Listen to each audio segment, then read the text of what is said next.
જય Dwarkadhish. Good morning, જય સ્વામિનારાયણ, જય શ્રી કૃષ્ણ. કેમ છો મિત્રો? બધા મજામાં ને મજામાં જશો. દેવીભાઈ અમારે લેસન કરવા બેસી ગયા છે અહીંયા. ગુડ મોર્નિંગ બટા. શું કરે છે તું?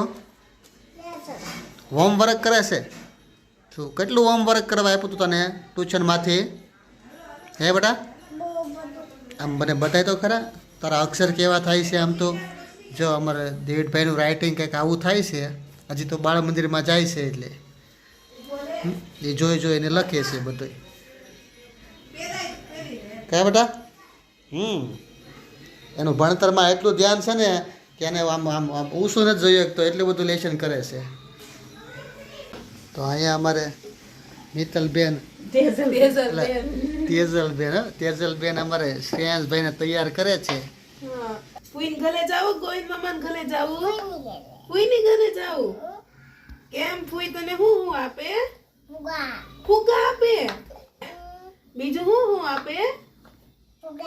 ફુગા. બીજું ઘડિયાળ. બીજું હે ગોલી આપે. હે પછી બિસ્કી. પછી Bablu. Good morning. Good morning. બોલો કેમ છો? બસ મજામાં જ છે. સવારનું શું કામ, વાસી કામ ચાલુ છે કે? સવારનું કામ બધું વાસણ એક છેલ્લા સડાવવાના છે અને પોતા એક બાકી છે. ઈ કરીને પછી રસોઈ બનાવવાની. એવું છે, સરસ. ઓય તમને કહું, નવરા થઈ ગયા તમે? હા બોલ ને, શું કામ છે? છોકરાને મોજા પહેરાવતા આવડે છે કે નહીં? ઊંધા મોજા છે તમારા. તારે હું ઊંધા મોજા કહેવાય એમ? આ બેટા ઊંધું છે? હા, તારમાં એમ કે ઊંધા મોજા છે. ત્યાંથી તને હરખું દેખાતું નહીં હોય. ત્યાંથી હરખું જો પેલા હવળું જ છે. તમે હવળું જ મોજું પહેરાવ્યું પણ તમને અંદર હવળું જ દેખાય. આનું કંઈક કામ કરીને એટલે તમને કંઈક બાંધવાનો પ્લાન ગોતો કે આ ઊંધું કહેવાય ને હવળું કહેવાય ને એમ, બરોબર? તો એવું બહુ હોય ને તો આપણે પહેરાવી દેવાય. અને હા, મોજા પહેરાવાઈ ગયા હોય ને તો તેલ લઈ આવવું. તેલ નથી, તેલ ડબ્બો પૂરો થઈ ગયો, તેલ લેવા જવાનું છે આપણે. હા તે લઈ આવું પણ શું તેલ લાવવું છે તો કે મને તો ખબર પડે ને શું તેલ લાવવું છે. સિંગ તેલ લાવવું છે હે? અને આપણે કોનું તેલ લાવવું છે? આપણે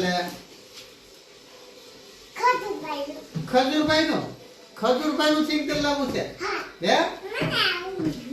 તાર મમ્મીને પૂછવું જોઈએ ને તને ભાઈ. આપણે શું સિંગ તેલ જ કહીએ, તાર મમ્મીને પેલા પૂછવું એમ કે ભલે ઉડી જાય. જો ઉડવા દે. એ હા ગઈ જા. હાલો તાર મમ્મીને પૂછ લે. હાલો તાર મમ્મીને પૂછ્યા. તાર મમ્મીને પૂછી આવવાનું. તાર મમ્મી પૂછ્યા કે આપણે કયું તેલ મગાવવું છે? ખજૂરભાઈનું મગાવવું છે? તાર મમ્મીને પૂછ્યા જો શું તેલ મગાવું? તને કોણે કીધું ખજૂરભાઈનું? તો તમે ખાઈ ગયા એટલે પછી એક ડબ્બો ખાધો ખજૂરભાઈનું. આપણે કેવું ખાવું? તાર કેવું ખાવું? બોલ કેવું સિંગ તેલ ખાવું? આજે જ બનાવવાના છે સિંગ તેલમાં. ખાઈ જે ડબ્બો આવે ને ખજૂરભાઈનું મગાવવાનું. પછી ખજૂરભાઈનું સિંગ તેલનું શું બનાવવાનું આપણે? ભજીયા. પછી કઈ ભજીયા બનાવવાના? બપોરે બનાવવાના કે સાંજે બનાવવાના? અટાણે. પાકું હાલો અટાણે ખજૂરભાઈનું સિંગ તેલ આપણી ઘરે આવશે. તો આપણે આજે ફર્સ્ટ વાર મગાવીએ છીએ ખજૂરભાઈનું સિંગ તેલ. અને સિંગ તેલ દેવિકના પપ્પા અહીંયા જ બાજુમાં જ ગોડાઉન છે એટલે દેવિકના પપ્પા જાહે. નકર તો ઓન ડિલિવરી ફ્રી જ છે આખા ગુજરાતમાં. પણ અહીંયા બાજુમાં છે ને એટલે દેવિકના પપ્પાએ કીધું કે હું જાઉં ગોડાઉને અને હું સિંગ તેલ લઈ આવું. તો આજે આપણી ઘરે આવશે ખજૂરભાઈનું સિંગ તેલ. તો આજે આપણી ઘરે ખજૂરભાઈ તો નહીં આવે પણ ખજૂરભાઈનું સિંગ તેલ આવશે. તો મિત્રો હાલો હવે આપણે જઈએ છીએ ખજૂરભાઈનું શુદ્ધ સિંગ તેલ લેવા માટે. કારણ કે એનું કારણ છે કે મારે થોડું કામ છે, બહાર જવાનું છે. તો એટલે હું થોડોક વ્યવસ્થિત રીતે તૈયાર થઈ અને જવાનો છું ખજૂરભાઈના ગોડાઉને. અને પછી વળતી ફેરું લઈને આવવાનો છું સિંગ તેલ. તો ચાલો પહેલાં આપણે જઈએ ખજૂરભાઈનું શુદ્ધ સિંગ તેલ લેવા માટે. તો મિત્રો આપણે લઈ આવ્યા છીએ ખજૂરભાઈનું શુદ્ધ સિંગ તેલ. તમે જો હું કઈ લેટ બટાઈ નથી કરતો પણ વસ્તુ લાવ્યા છે સારી. તો આપણે હું તમને આનું રિવ્યુ આપીશ.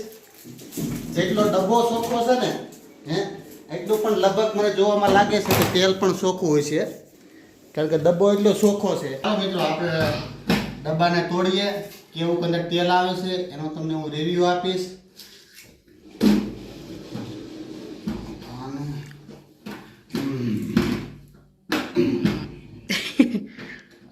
આ છે ને પેકિંગ આવે છે અને આની અંદર પાછું પેકિંગ આવે છે, એટલે એ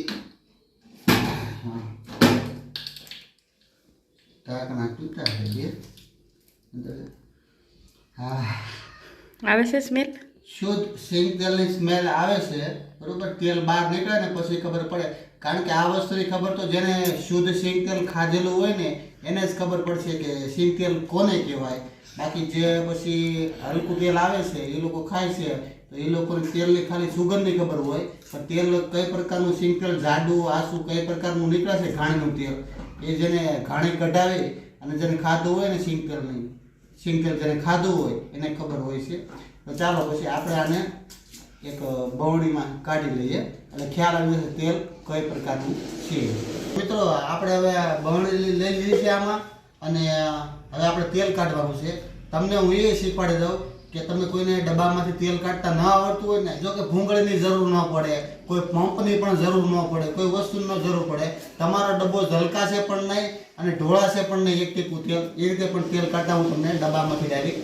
ડબ્બાનો જે ભાગ છે ને આપણે એ ડબ્બાના ભાગને તમારે આમ ફેરવી નાખવાનો છે. આ રીતે ફેરવી નાખો, પછી અહીંથી તમે તેલ કાઢો ને તમારું એક પણ ટીપું તેલ ઢોળાવવાનું નથી, ખાલી સીધું બવણીની અંદર જવાનું છે. જો બવણીને ખાલી આ રીતે રાખવાની છે બસ, અને ડબ્બાને તમે આ રીતે મૂકી દેશો ને એટલે તેલ મળશે આવવા મળ્યું તેલ. તમે જોઈ શકો છો આ છે ખજૂરભાઈનું શુદ્ધ સિંગ તેલ. તમને હું ચેક કરીને બતાવું છું. સ્માઇલ એમ જ આવે છે, જુઓ આ એટલું ઘાટું આવે, તમે જુઓ આ ખાલી આ શુદ્ધ ઘાણીનું તેલ છે. એની તમે સિગાઈ જોવો ને ત્યાં તમને ખાલી ખ્યાલ આવી જશે કે આ તેલ કેટલું ફાઇન છે. એકદમ મસ્ત સિંગ તેલ છે, ઘાણીનું ઓરિજિનલ તેલ છે ને સિંગ તેલ છે. તમે એનો કલર જોવો ને ત્યાં તમને ખ્યાલ આવી જાય. શા બનાવો એટલે થઈ જાય. શા વગર તો એક ડગલું નો હાલે, નો હાલે, નો ચાલે. મને ખબર છે કો ચાલે. તેજલ તું બનાવેશ કે હા બનાવી નાખું તો હું બનાવે ઊભી ઊભી ફોનમાં માથે શા બનાવે. ભાઈ મારી મામી બનાવે છે તો હું એવું કહીશું કે તો પાહી નહીં ઊભું રહેવાનું તે તારે તમારી હે તેજુ તારે તો મારી પાહી નહીં ઊભું રહેવાનું એવું. આમાં હવે આ ખજૂરભાઈનું સિંગ તેલ લેવાનું છે તો કંઈક ભજીયા બનાવો એને બનાવવાના છે. હું અહીંયા આદુનું કટિંગ કરું છું, રેડી મેથીનું કટિંગ છે, પાલકનું કટિંગ છે, અને તું ખજૂરભાઈનું સિંગ તેલ તાર મામા લઈ આવે, તું ભજીયા બનીને મામીને ખવડાવી દે. એમ કરીએ આપણે તો એમ કરીએ આપણે. તને ફાવે દેજો ભજીયા બનાવવા? એને ફાવે જ ને ભજીયા બનાવ. હે દેજો બોલો મામા તો હું ખજૂરભાઈના સિંગ તેલના ભજીયાનો પ્રોગ્રામ કરવાનો છે કે તને આવડે બનાવતા? હા મને આવડે ને. ખાતા નથી આવડતું? ખાતા ને બનાવતા બે આવડે હો. પેલા શા બનાય?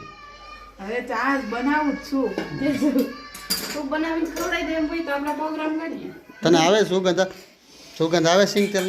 એટલે તો કહું છું ભજીયાનો પ્રોગ્રામ રાખો એમ કે બહુ સુગંધ આવે છે સિંગ તેલની. તો તપેલીઓ શું કામ બદલાવે એમાં તર જે સોયટી હોય ને એ ઓગળીને ભઈ આવે એ હાટું છે.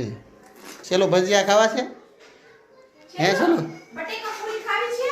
બટેકા પૂરી જોઈ ના પાડે છે, ઢોચા ખાવા ના પાડે કોઈ વસ્તુ નહીં. એને બીજી દૂધ ના ક્યાં બેટા ન ખવાય ને ભજીયા ન ખવાય ને, જો ના પાડે. ઓલ એને ઓલી દૂધ હાલે છે. એ ભલે ટીવીમાં પાનનો મુખવાસ બને ને એટલે એને ધોઈને હાલતી હોય. ચલો ભજીયા ખાવા બેબી ભાઈને ખાવા તાર નથી ખાવા ને કે કાલે ભઈ દેસો આપણે એમ ખાવા દેવાના નથી. તાર ભજીયા નથી ખાવા ને? ખાવા છે. કેમ પાછો ફરી ગયો હે ભાઈ? હે સા પીવી હોય તો હાલો. ચાલુ સા પીવા હાલો. બની ગઈ છે તો આવું બની ગઈ હોય તો તને આમ કેમ ભાઈ એને શું છે? એને આ રકાબીન ચા પીવું ઉભો હું તને આ જો રકાબીન. તારી મમ્મી આપે રકાબી. હવે સેલું આમ મોટો થઈ પકડ, ગયો આમ છે. હાથ પકડ, આમ આમાં પીવી બેટા આમ કેરા. આમાં પીવી છે કે આમાં પીવી છે આ લે ને મારે એકલા લે આમ સા આપે બસ હાલે લખાવી ઓય એટલો બધો બે. ન હોય હોય કઈ છોકરો. મેં ગઈ ખાય ડીશમાં ઢોળાય બેટા ઉભો રહે. જો અમારે સેલુભાઈ છે ને એ સાના હરાડા થઈ આમ ગયા કઈ? રકાબીમ સા જોઈએ છે બોલો જે આમ તો તાર મમ્મી આપે રકાબીમ આમ કેરા. બે હાથ આમ કે આમ એ આમ કે આમ જો એ આપણે આમ કરે એમ કહું તો હા જઈએ જો. બસ આવ્યો ઢોળાય નહીં હો કેમ ગરમ લાગે ત્યાં એ ઈ તો અટતો જ નહીં, ઈ તો ફૂલ ગરમ છે. ગરમ છે બેટા બહુ જો બસ તમારી લો.